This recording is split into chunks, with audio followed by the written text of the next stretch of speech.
But when you fall in love, it's a much more serious involvement. You just cannot forget this person. You feel miserable when not in their presence. You're always yearning, let's see more of each other, let's get together, we're completely entangled. Then you see, you've actually, a kind of what I will call spiritual element has been introduced. Falling in love is a thing that strikes like lightning and is therefore extremely analogous to the mystical vision. We don't know how really people attain the mystical vision. But as yet we are not clear as to why it comes about. And if there is any method of attaining it, the best one is probably to give up the whole idea of getting it.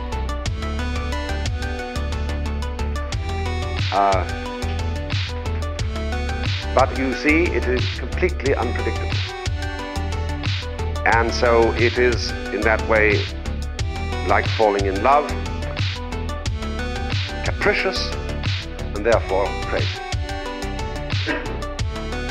But if you should be so fortunate as to encounter either of these experiences, it seems to me to be a total denial of life to refuse it.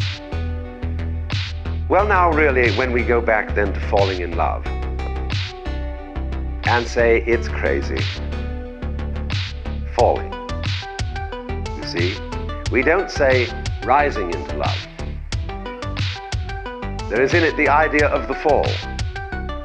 And it goes back, as a matter of fact, to extremely fundamental things. That there is always a curious tie at some point between the fall and the creation. Taking this ghastly risk is the condition of there being life. You see, for all, the life is an act of faith and an act of gamble.